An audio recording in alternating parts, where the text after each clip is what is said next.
Sejam todos muito bem-vindos e bem-vindas. Esta é uma oficina de pastoral da ANEC, Associação Nacional de Educação Católica do Brasil.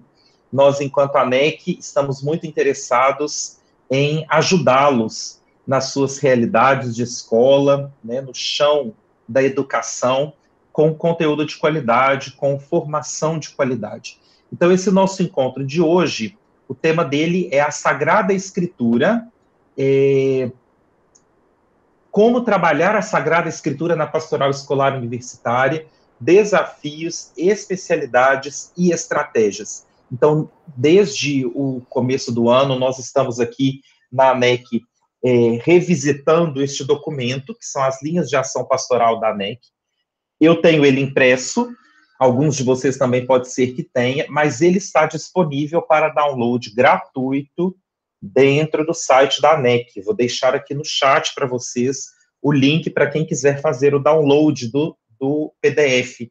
E neste texto, nós temos algumas indicações sobre como a gente pode organizar a pastoral nas nossas escolas, e uma das linhas de ação é o uso da Sagrada Escritura, um uso intencional, pedagógico, pastoral, mas, sobretudo, usar a Sagrada Escritura como essa fonte da fé, como essa fonte do trabalho evangelizador, do qual nós bebemos com muita sede, né, sempre. Bom, assim esperamos. Então, a gente vai começar esse nosso encontro.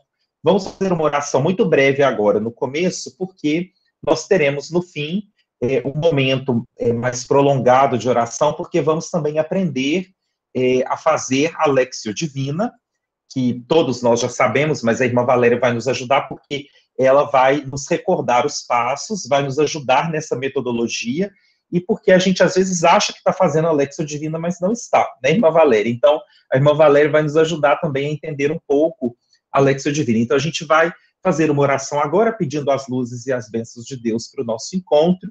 Depois escutamos o Frei Mário, que é o diretor responsável pelo setor de animação pastoral, e aí já passamos imediatamente a palavra para a irmã Valéria. Em nome do Pai, do Filho e do Espírito Santo. Amém. Vamos invocar a luz e a força do Espírito Santo sobre nós nesta tarde.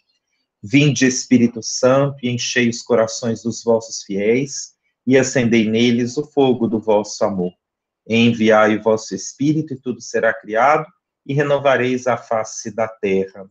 Oremos, ó Deus, que instruístes os corações dos vossos fiéis com a luz do Espírito Santo, fazei que apreciemos retamente todas as coisas segundo o mesmo Espírito e gozemos sempre de sua consolação, por Cristo Senhor nosso.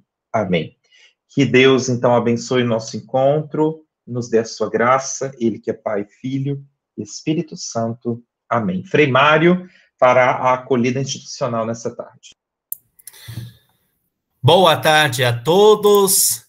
Com grande alegria, participamos desta oficina de pastoral acerca da palavra de Deus, ou seja, como trabalhar a Sagrada Escritura na pastoral escolar e universitária.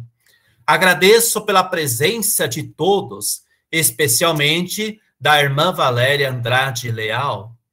Faltam poucos dias para o mês da Bíblia, e o mês de setembro se tornou referência para o estudo e a contemplação da palavra de Deus em todo o Brasil desde 1971.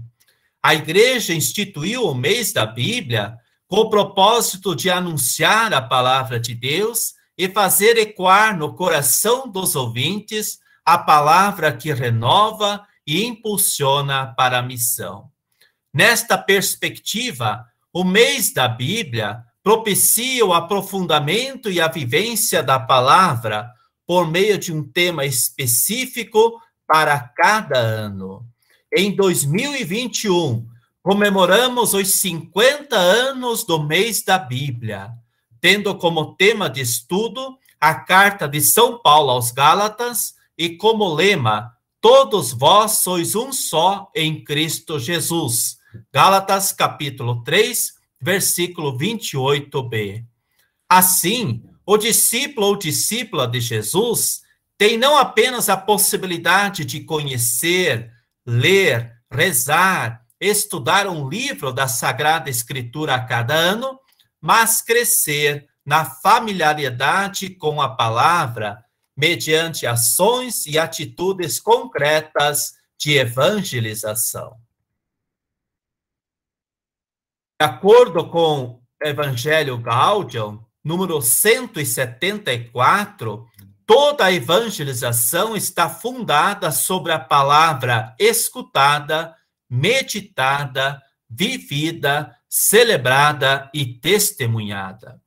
No documento Linhas de Ação Pastoral da ANEC, página 23, a palavra de Deus é apresentada como fonte inspiradora da evangelização, e é sempre necessário discernir a partir dela a vontade de Deus nos tempos atuais, nos propósitos institucionais, nos resultados a serem alcançados e no que fazemos cotidianamente.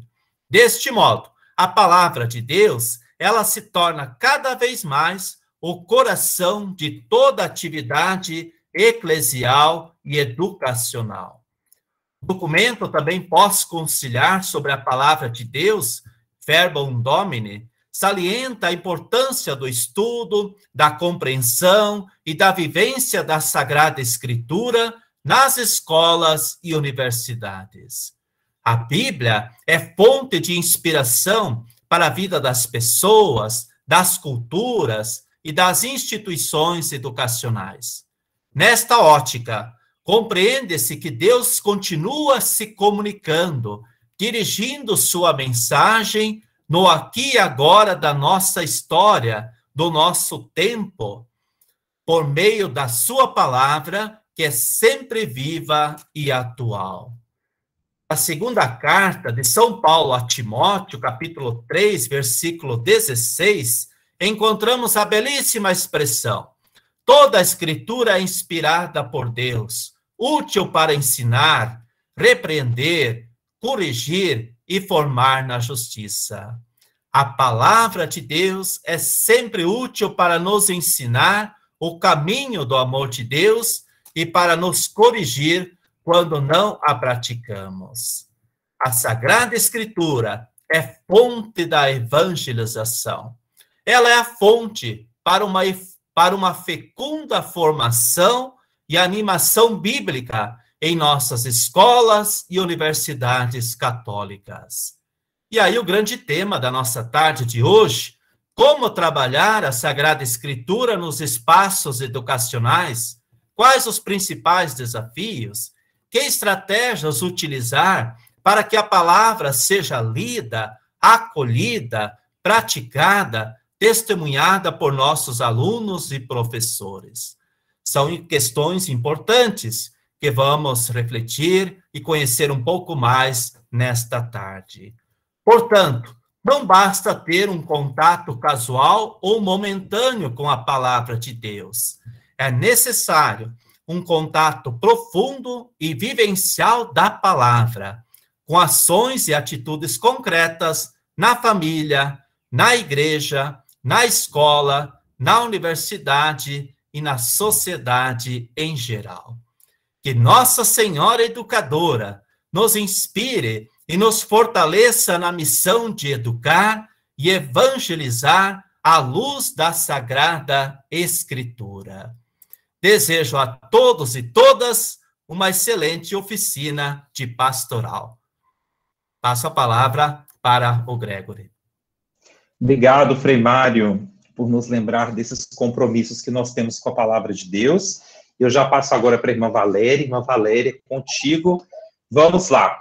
A irmã Valéria vai falar um pouquinho do trabalho dela para nós, mas eu já quero adiantar, né, que quando eu assumi a coordenação de pastoral em um colégio aqui em Belo Horizonte, onde eu sou coordenador, o primeiro livro que eu tive acesso nesse trabalho novo que eu estava começando foi o livro da irmã Valéria, Animação Bíblica da Escola, um livrinho da Paulus. E ele me ajudou muito a tomar uns posicionamentos lá naquele tempo, que eu acho que eu ainda sustento até hoje. Um deles é o de trazer a palavra de Deus como a fonte de inspiração de tudo que fazemos lá na escola. E a irmã Valéria hoje vai nos introduzir um pouco neste caminho. Eu passo para ela, então, é contigo, irmã. Obrigado por atender. Eu sei que sua agenda é bastante apertada, então obrigado por disponibilizar esse tempo aqui para nós na AMEC.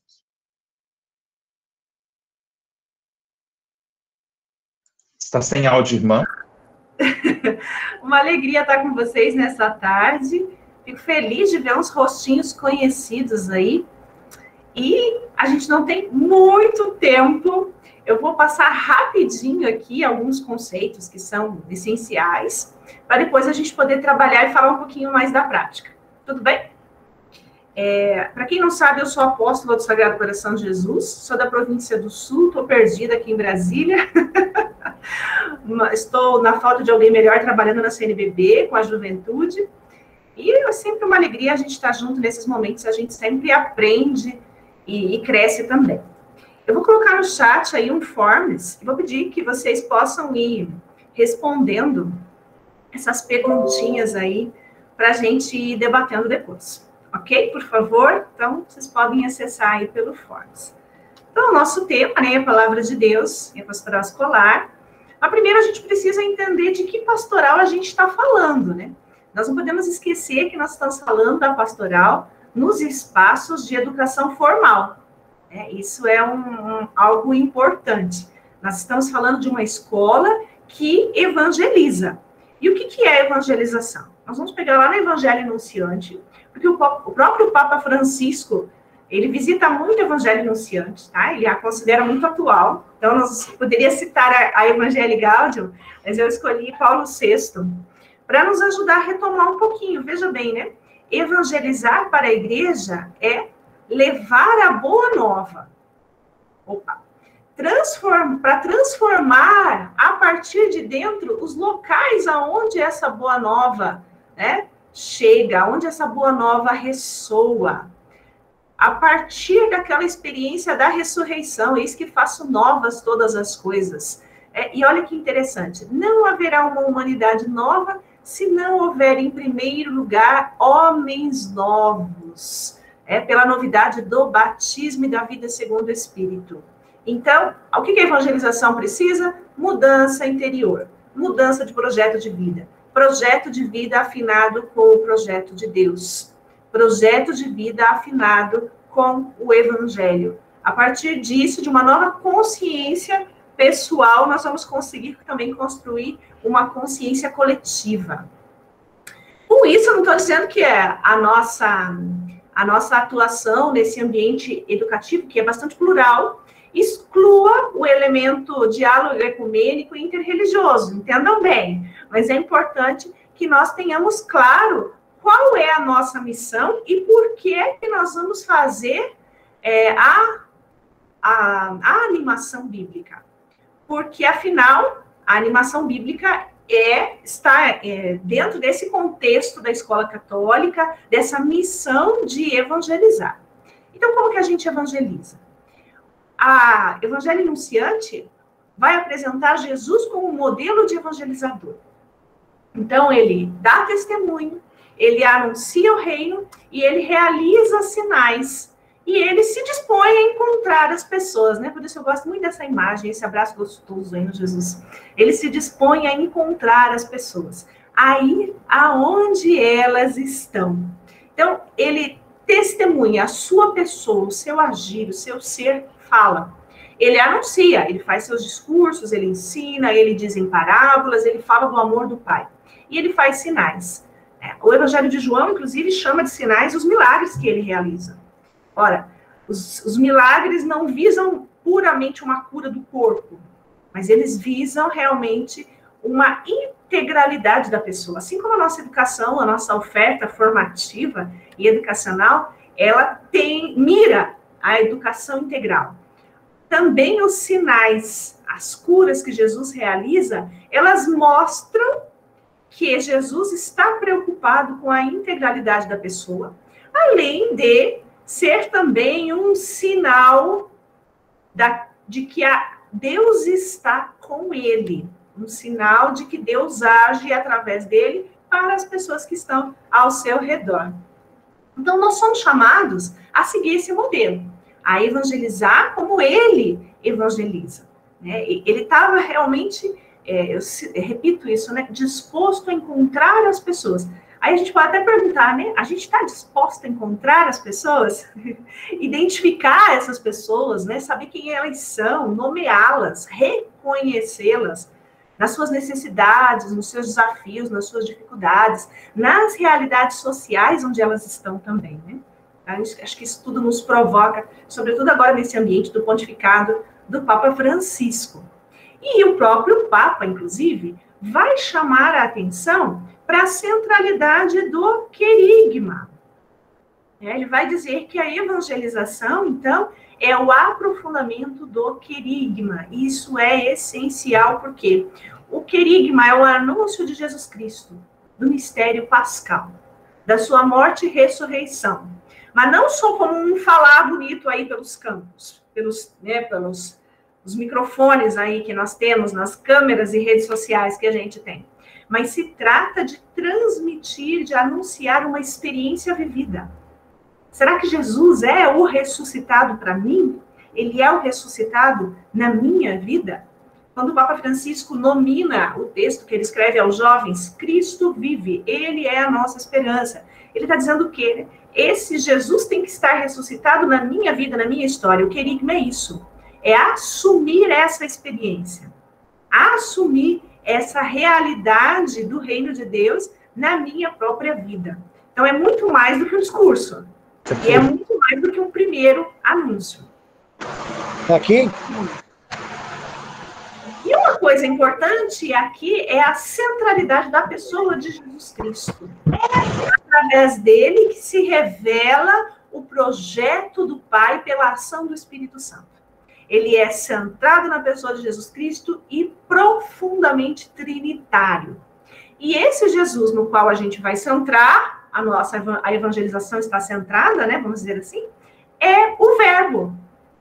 O Verbo, como diz lá a Sagrada Escritura, em João 1, de 1 a 18, Jesus é o Verbo, é a palavra que foi enviada pelo Pai.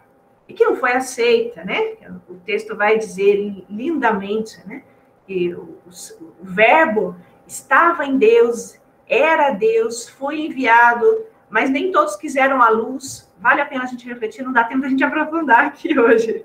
Mas a centralidade no Verbo, porque Deus se faz comunicação, se faz palavra, se comunica e age. Existe a discussão, né, sobre a tradução do verbo ou palavra, né? A palavra é comunicação e o verbo é ação.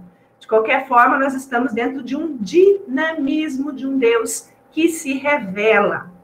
E a forma mais fácil da gente perceber essa revelação hoje é no Evangelho, na tradição apostólica, ou seja, no Novo Testamento, né, onde a gente vai encontrar, então a gente vai ler e ver, contemplar, refletir os gestos de Jesus, como ele agia, como era esse Jesus humano, qual era a proposta que ele trazia para a humanidade. Então, nós vamos lendo os evangelhos, lendo a tradição apostólica, nós vamos encontrar, então, a palavra de Deus, ou seja, a revelação. Aquilo que Deus quer comunicar a nós, ou como Deus quer comunicar-se. Comunicar-se a dar-se um pouco de si também, não é? Muito lindo isso, aprofundar esse tema da comunicação de Deus na revelação. Mas, enfim, a palavra de Deus se expressa, então, na criação, na Sagrada Escritura, no magistério, na tradição, que são aí elementos essenciais para que a gente possa ouvir e absorver, né, assumir esta palavra de Deus, essa mensagem de salvação. É muito bonito também aqui lembrar quando a Verbum Domini, que é lá do Sínodo da Palavra, número 97, aliás, 7, número 7, vai falar da sinfonia da palavra, que daí vai dizer, então, né, que esses elementos, a criação, a Sagrada Escritura, o magistério, a tradição, se harmonizam como numa sinfonia para nos revelar a mensagem de vida e salvação do reino. E é nesse contexto que surge, então, a animação bíblica. O documento 97, que saiu em 2012, que é da CNBB, ele vai dizer assim, né, da compreensão fundamental da revelação, vista como um encontro do Deus que fala e do ser humano que o escuta ao acolhê-la por intermédio de Jesus Cristo, sacramento desse encontro, no hoje da história, nasce o desejo apostólico de uma animação bíblica da pastoral. A animação bíblica da pastoral é uma consequência do desejo de anunciar a Jesus. O desejo de anunciar, né, de fazer chegar, fazer ressoar essa revelação que Deus faz em Jesus Cristo. Aí nós vamos pensar, né, o que é animação? Até trouxe esse desenho aqui, quando a pessoa está fazendo lá animação, de animação mesmo, né, de desenho animado, né? O desenho está lá, mas é preciso dar movimento, né? A animação é aquilo que dá movimento, dá vida, dá alma, né? Então, o documento 97 vai dizer, né? Compreendida como a alma da vida pastoral da igreja, a palavra de Deus precisa ser a inspiração de todo ser e agir evangelizador e eclesial.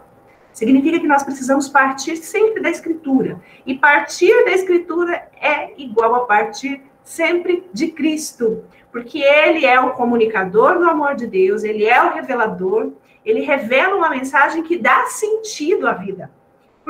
E mostra também o que é ser verdadeiramente humano. Mostra o que é alcançar, chegar a ser aquilo a que nós fomos chamados. Ele revela, sobretudo, com seus gestos, né, de misericórdia, de intimidade com o Pai, seu testemunho, né, de intimidade com o Pai, de bondade, de compaixão. Nós não podemos esquecer isso, né? Não é uma pessoa, não é um livro, é uma pessoa. Não é um livro frio, não é uma história do passado, mas é uma pessoa com a qual nós somos convidados ao encontro. E nós precisamos, então, fazer que a nossa evangelização, partindo da Sagrada Escritura, nos leve, parta, aliás, de um encontro e leve àqueles que estão conosco a vivenciar também esse encontro. Como esses personagens bíblicos, né? Que fizeram a experiência do encontro e saíram loucamente contando para todo mundo o que tinha acontecido com eles, porque tinha sido tão significativo, tão especial, que valia a pena morrer por isso. Então, o Papa Francisco vai dizer, né? Anunciar Cristo significa mostrar que acreditar nele e segui-lo não é somente uma coisa verdadeira e justa, mas é também bela. O coração do Evangelho é a beleza do amor salvífico de Deus, manifestado em Jesus Cristo, morto e ressuscitado. Isso é querigma. É anunciar, mostrando que aquilo que eu estou falando faz diferença na minha vida, que aquilo constrói o meu projeto de vida. E o documento 114 da CNBB, que é o último, aliás, não é documento, perdão, escrevi errado ali, é estudo, né? É estudo 114 da CNBB, vai dizer que, perdão, depois eu ponto certo antes de repassar para vocês. Vai dizer que crescem os anseios por respostas ao coração humano, sobretudo diante aí dessas realidades em que a gente vive, desse tecnicismo, desse mundo de redes sociais e tudo mais, né? Aí crescem, então, os anseios por respostas. Se faltar uma verdadeira experiência de fé, o ser humano se desencontra. Então, são tantas as opções, porém, essa experiência que dá sentido à vida não pode faltar. Aí os bispos continuam, né? Por isso a gente observa esse grande consumo religioso. E no Brasil, somos uma igreja desafiada a uma palavra efetivamente esperançosa. Todo ser humano tem direito à esperança. Direito à esperança. E a animação bíblica da pastoral se levanta como uma resposta criativa. Olha que interessante nós olharmos a animação bíblica como resposta a essa realidade, né? porque as pessoas estão buscando sentido para a vida. O que nós temos a oferecer? Então, foi esta a inspiração dos primeiros cristãos, foi esta a melhor explicação para tanta fecundidade evangelizadora. E como que isso vai acontecer? Lá no documento 97, os bispos vão dar esses 3 eixos aqui: formação, oração e anúncio. Não temos tempo para aprofundar esses, até porque eles são bem elementares, mas eu gostaria de insistir que isso só é possível se a centralidade da palavra for algo que faz parte da minha vida e da minha espiritualidade. Então, esse documento, ai meu Deus, estou falando sempre documento, esse estudo da CNBB 114 vai dizer, né, que todos os agentes evangelizadores tenham o ânimo, a seiva interior originada do encontro com o Senhor mediante a palavra. Então, nós estamos imbuídos dessa espiritualidade bíblica, centrada na pessoa de Jesus Cristo. Nós estamos comprometidos com essa palavra, nós assumimos essa palavra como um projeto de vida para nós, o projeto de Jesus, o anúncio do reino. É a primeira coisa que a gente tem que perguntar. Sem isso, não tem animação bíblica da pastoral, porque a evangelização se dá, em primeiro lugar, pelo testemunho. Ou a gente sai por aí dizendo que essa experiência de fé vale a pena ser vivida, ou não faz sentido a gente contar a historinha de Jesus para as pessoas. Simples assim. Depois, esse outro texto aí confirma, do mesmo documento, dizendo que aos agentes pastorais voltados para as juventudes, pede-se que sejam mestres da palavra. Não é exegetas, não são estudiosos da palavra, mas são pessoas que se aproximam da palavra e a experienciam na sua vida e assumem essa palavra como algo que realmente vale a pena, Insisto nisso. Tem que ser algo que vale a pena. Então, no fascínio de Jesus, aqui mais para cá, No fascínio de Jesus, encontrem luzes para o engajamento na vida, nos compromissos do testemunho e da resposta vocacional. Nós precisamos fazer essa experiência para transmiti-la às pessoas. Então, a primeira pergunta, se fazer, quando a gente pensa no como nós estamos imbuídos de uma espiritualidade bíblica? A nossa vida é animada pela palavra de Deus? Essa palavra é, de fato, o verbo que era Deus, que estava em Deus e que veio para a minha e a nossa salvação? Se a resposta é não, a pergunta é, você está disposto a isso?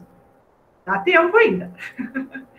Mas vamos pensar um pouquinho aqui, concretamente, O que a gente precisa, então, para que essa animação bíblica aconteça, além de nós mesmos estarmos convencidos de que ela vai fazer toda a diferença? Todas as atividades, então, precisam ser inspiradas, mediadas, orientadas pela palavra de Deus. Os próprios documentos da CNBB, os bispos falam que nenhum encontro seja realizado sem que haja a leitura da palavra de Deus. Que a palavra de Deus seja sempre o ponto de partida. Isso é muito interessante, muito importante. É legal a gente pegar um documento do Papa Francisco, aliás, os documentos do Papa Francisco são profundamente bíblicos. Ele pega, normalmente, um texto para discorrer praticamente sobre o documento inteiro, mas ele vai citando textos bíblicos o tempo todo. Então, você vê que ele está ali pensando e ele está falando, está lembrando de textos bíblicos, ou seja, diz que ele tem intimidade com os textos bíblicos. Os textos bíblicos fazem parte do repertório dele, vamos dizer assim, Ele está realmente imbuído da palavra. Mas não adianta só pegar o texto dele sem esse fundamento que é a palavra de Deus.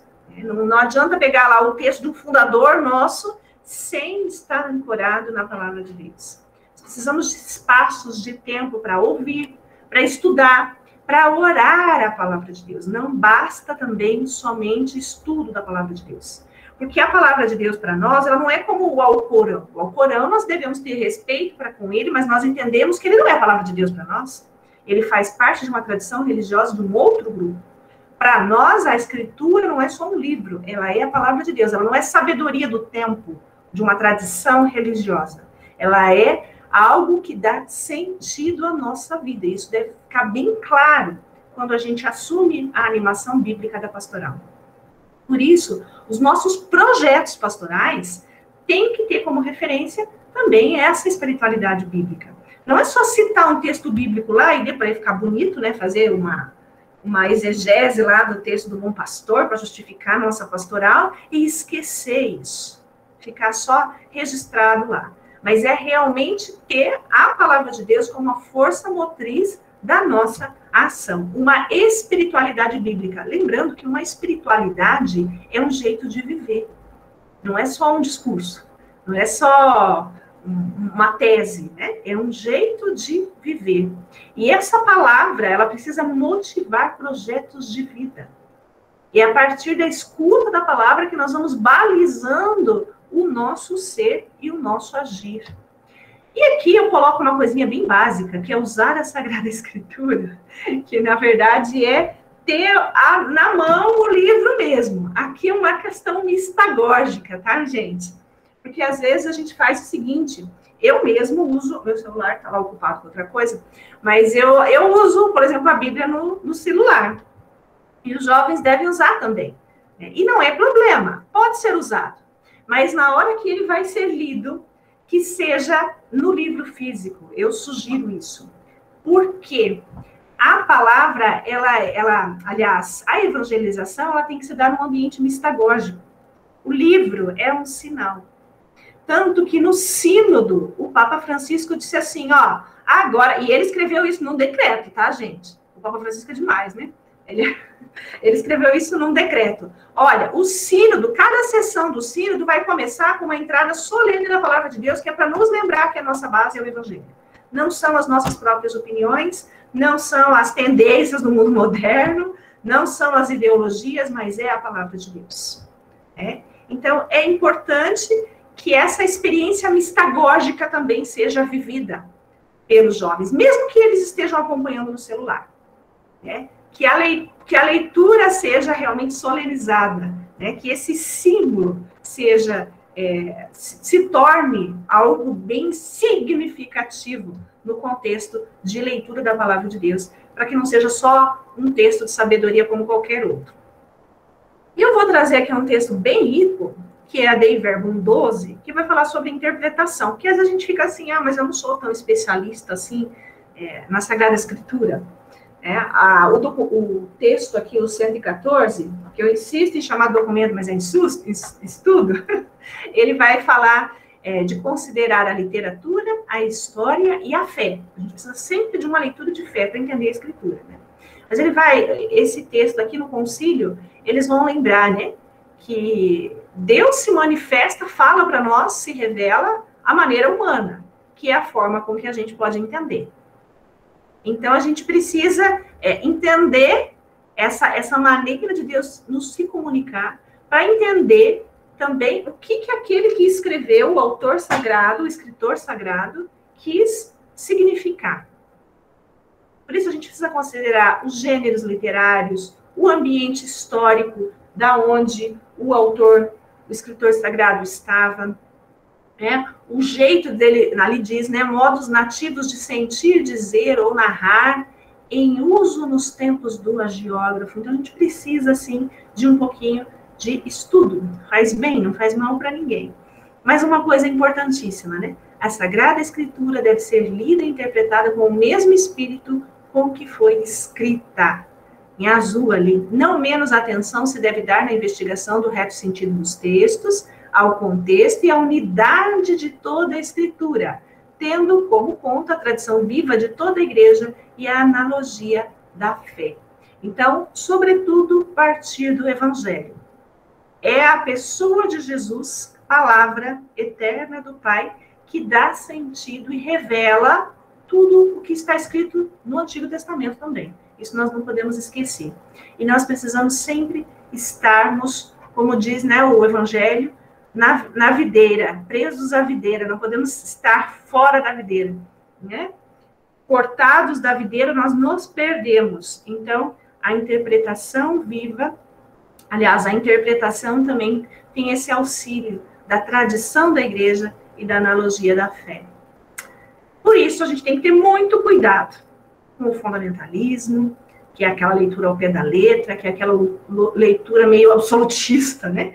Sobretudo quando alguém diz que só ele tem razão, meu Deus, as redes sociais estão cheias disso, e os nossos jovens estão consumindo isso, os nossos adolescentes estão consumindo isso.